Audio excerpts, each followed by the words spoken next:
Hi, and welcome to the Made in Europe episode. I feel like there's such a mystique around things that are made in Europe, and I wanted to decode what that means for clothes.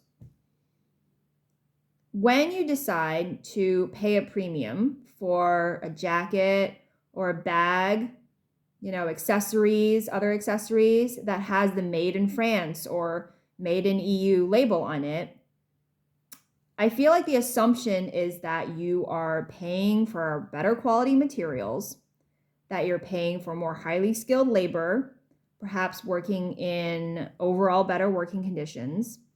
And there may be this image in your head of a craftsperson bent over a long wooden table under candlelight, using some skill that was passed down through the centuries, in a hilltop town in Italy. Well, you are not entirely wrong, but we are going to discuss what's actually required for something to legally have the Made in Europe label on it, and briefly touch on a case study of Made in Italy.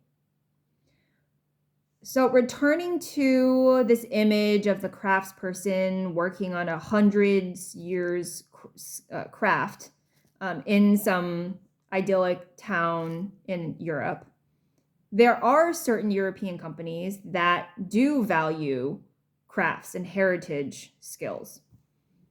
So the French fashion company Chanel is very much invested in heritage workshops. In the 1980s, when various French heritage workshops specializing in skills like button making, in glove making, in feather making, when they began to go bankrupt in the 1980s in France because of mass production, Chanel bought them up.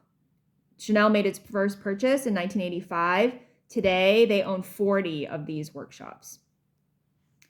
Another Italian fashion company that really values heritage skills would be Brunello Cucinelli. In 2014, Cucinelli actually started a school of arts and crafts in order specifically to train, and maintain the kind of Italian heritage crafts that they rely on for their clothes. These two examples that I just listed are the exception, not the rule. In order for an item of clothing or bag to legally have the label Made in Europe on it, only, and I'm quoting from the regulation, the last substantial step, the last substantial transformation of the garment needs to happen in Europe. So what that means is that you can have the raw materials, you can have the processed materials, you can have all of the different components of the garment made in Vietnam or made in Brazil, places where you wouldn't pay that premium.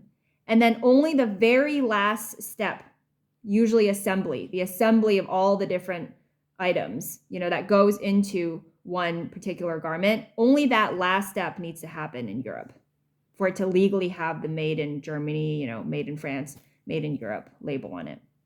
Now, certainly certain companies can be more rigorous or more strict about what Made in Europe means, but that depends on the company and, thereby the discerning consumer. Certain countries can also have stricter regulations. France, for instance, does just abide by the last substantial transformation rule, but France also says that last step of manufacturing in France, that needs to be at least 45% of the cost of the garment. So that's more of a commitment to Made in France than we would expect from other countries where there is this regulation in Europe. Now, I have a friend who is a professor who has studied the practice of Italian fashion houses in the last 2 decades, importing entire villages of Chinese workers into Italy in order to get around this regulation of the last substantial step in order to have something labeled Made in Italy.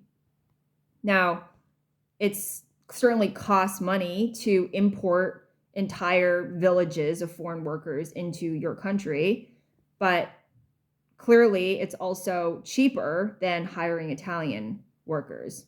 So I believe the bottom line is that most of these companies in which, you're buying made in European goods from, that they are charging that premium that consumers are willing to pay almost entirely because of brand cachet, like because of brand reputation or because of brand image. You know, the reputation, if they did in fact make higher quality good decades ago, you know, with more laborers who were actually based in their country, who were better trained, they're still relying on that reputation today, even if the actual quality and the labor conditions do not match up to that at all anymore.